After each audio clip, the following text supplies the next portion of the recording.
welcome back to my channel. I'm here today with a journal I've made. I'm calling it Pretty in Blue. It is the most beautiful blue. I've made it with some bias binding, not seam binding around it. So that's just a closure. I'll link down below. I think it was Susan Taylor Brown whose idea I had for the actual cover, which is basically gluing lots of sheets of book page together, and then obviously I've put that on the front and that on the back. But I really like that idea for making a cover. It's a 3-hole pamphlet stitch, so I've obviously done that in blue as well. Going into it then, so I've popped a little "This Book Belongs To" because I think that's nice for whoever gets this journal to be able to write their name on, personalise it. There's a little butterfly tuck here on some coffee dyed paper. A blue French, I don't know if it's a receipt, I'm not entirely sure what that is, but it's a flip up so you can hide your journaling. This is a blue corner tuck. I love this. There's so many gorgeous blues in this. And that's actually got a vintage, it's part of a vintage music book that I've got, so I just cut that out because I thought the blue on the cream was a really nice contrast, and you can write on the back of that. There's a blue cotton trim belly band there with another blue journaling card behind that. Some blue graph paper with a really nice Tim Holtz blue flower. I think there might be forget-me-nots possibly cut out there. Tracy Fox stickers from a kit I've got of hers, so just fussy cut them out. This is a G. Kerr Happiness in Crafting butterfly. I love this kit that I bought off her ages ago.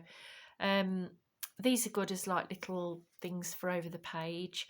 Made a little flip here and just popped some other bits of blue ephemera in there so you can write on the back of them. That's a French book page there. Some coffee dyed that I've stenciled on. Just a nice little image there that I've left open so you can tuck there. Pop this blue, love this blue roses, so I just used it as a border for that page. Some blue scrapbooking paper which goes over and got folded into a pocket with a blue tag in there and some lines on the back of that to make it a bit easier for your writing. This is some vintage maths paper and just popped a little number up there. That's from another kit I've got. Did a die cut of a pale blue flower there on an old diary. And then this is the centre of the journal. So obviously you can see the blue cotton there. There's 2 blue tags in there, and I just decorated the pockets up with some blue paper.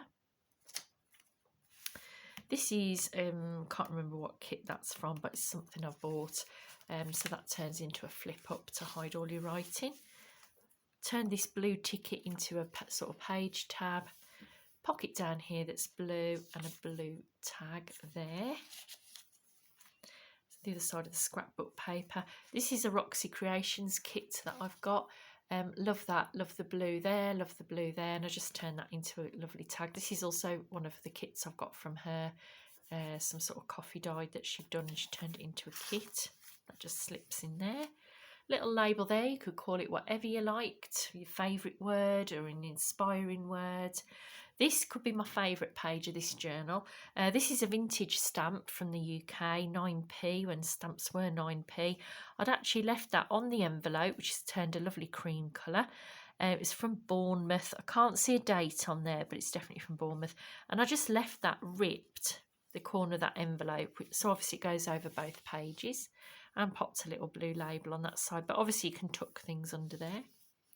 Little page tab there. This is a journaling card that I've just clipped on with a mini Tim Holtz clip.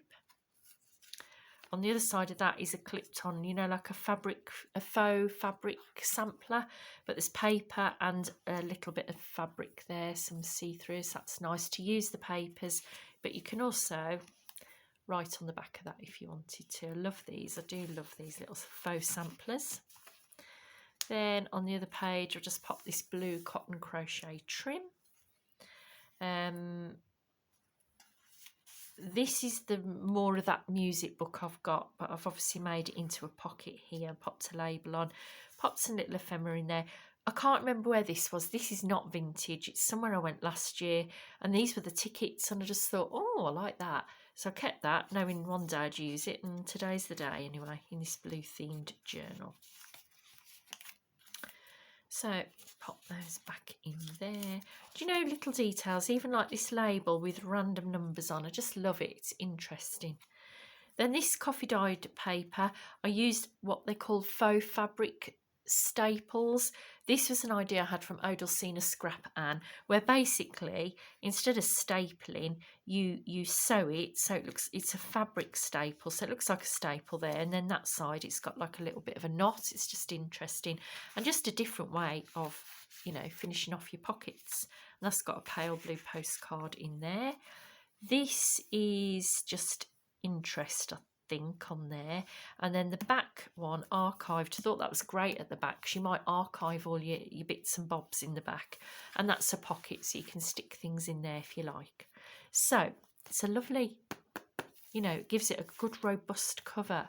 I do like this idea of, you know, gluing several pages of book page together. It also uses your book pages up.